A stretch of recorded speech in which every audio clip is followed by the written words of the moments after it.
임금 대신 매일 한 갑의 담배만 주면서 20년 가까이 장애인들에게 고된 일을 시켰습니다. 장애인들은 유통기간이 지난 음식을 먹고 쓰레기장 같은 컨테이너에서 자야 했지만 일이 끝나면 고물상 주인에게 안마까지 해줬다고 합니다. 이 고물상의 주인은 장애인 시설의 원장이었습니다. 이지수 기자의 단독 보도입니다.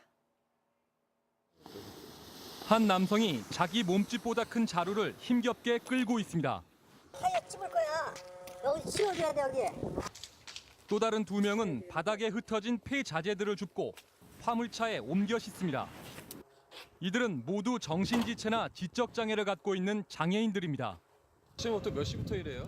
7시쯤인가 6시쯤. 매일매일 일해요? 네.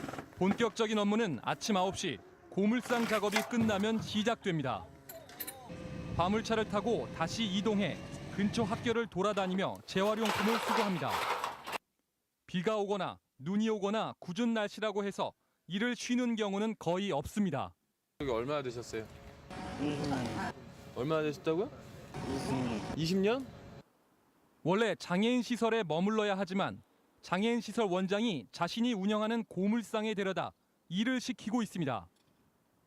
짧게는 9년, 길게는 20년간 입원 기간 등을 빼곤 모두 일했지만 이들 가운데 임금을 제대로 받는 사람은 없습니다. 대신 하루 한 갑의 담배를 받는 게 전부라고 말합니다. 월급은 받아본 적 있어요? 없어요. 없어요? 그냥 밥 사주고 담배 사주고 담배는 얼마나 사줘요? 하루에 한 매일매일 사줘요? 네. 월급 누가 가지고 있어요? 저 원장님 아파서. 퇴근 시간도 정해져 있지 않아 해가 지고 나서야 고물상한 컨테이너 숙소에 올 수 있습니다. 그럼 뭐 몇 시간 정도 일한 것 같아요, 하루에? 거의 다 일하죠. 그러면은 일을 마치고 돌아와서도 원장 지시로 안마를 할 때도 있었습니다. 원장이 들어와서 뭐라고 얘기해요? 안마 시킬 때? 몸이 아파서 해달라고. 그 집을 이렇게요. 다리를요? 네. 1시간, 2시간? 장애인들이 고된 작업을 마치고 생활하는 숙소입니다. 때에 찌든 침구들이 널려 있고 음식 찌꺼기와 쓰레기가 가득합니다. 식사는 어떻게 해요? 뭐. 저녁 식사는 있었어요? 라면이나 그거예요? 즉석식품들인데 이마저 유통기한이 2주 이상 훌쩍 지난 것이 대부분입니다.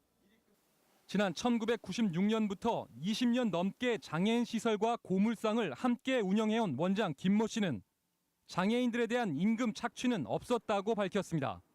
월급 문제는 어때요? 이분들 월급이라는 게 이제 이게 함께 살아가는 개념이다 보니까 어쨌든 우리 식구라고 생각하고 같이 평생을 살 사람이라고 생각하니까 다들 함께 해왔었죠.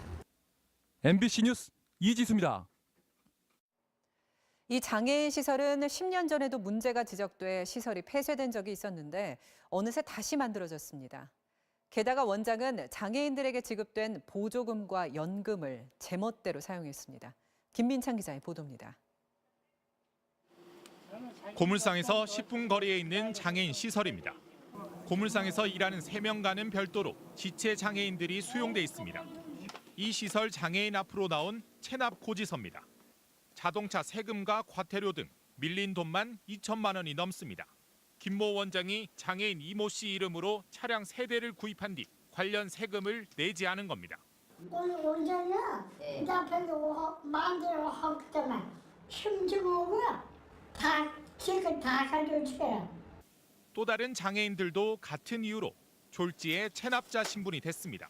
우리 아들 명의로 차량을 뽑았고 그 과태료 일체 체납한 거를 그때서야 알았다. 반면 국가에서 나오는 이들의 장애인 연금과 기초생활수급자 보조금은 사라졌습니다. 경기도 고양시가 한 정신지체 장애인에게 지급한 보조금 입금 내역입니다. 매달 20일 80에서 90만 원이 통장으로 지급됐고 입금 한두 시간 만에 빠져나갔습니다. 하지만 정작 통장 주인은 직접 돈을 받거나 사용한 적이 없습니다. 저번에 그 돈은 어디 가 있어요? 통장. 오늘 깠거든요. 김 원장은 보조금 모두를 수용된 장애인들을 위해 사용했다고 주장했습니다. 이거는 본인들 생활인 건 무슨 먹고. 김 씨는 지난 2009년에도 장애인 8명의 보조금 6천여만 원을 빼돌렸다 적발됐습니다. 시설과 고물상은 노동 착취가 확인돼 폐쇄됐습니다. 당시 감사원은 국가 보조금을 지급하면서 이를 제대로 관리하지 않은 책임을 물어 고양시에 대한 주의 조치도 내렸습니다. 하지만 김 씨는 곧바로 근처에 같은 시설을 다시 만들었고 갈 곳을 찾지 못한 장애인들을 끌어모아 똑같은 수법으로 일을 시켰습니다. 이 같은 일이 8년 가까이 이어졌지만 관할 관청은 전혀 몰랐습니다. 위조한 상태에서 이런 내부적인 부분을 계속적으로 관리 감독하는 것은 좀 무리가 있었습니다. 미인가 시설이라는 이곳에선 최근까지 2차례에 걸쳐 사법연수원생들이 자원봉사 활동을 했습니다. 사법연수원에서 매년 근로봉사가 들어왔어요. 지금도 중고등학생들의 공식 봉사 활동이 계속 이뤄지고 있습니다. 이 같은 시설이 버젓이 운영되고 있지만 보건복지부는 지난 2013년 시설 3곳이 폐쇄된 것을 마지막으로 우리나라의 미인가 장애인 시설은 존재하지 않는다고 밝혔습니다. MBC 뉴스 김민찬입니다.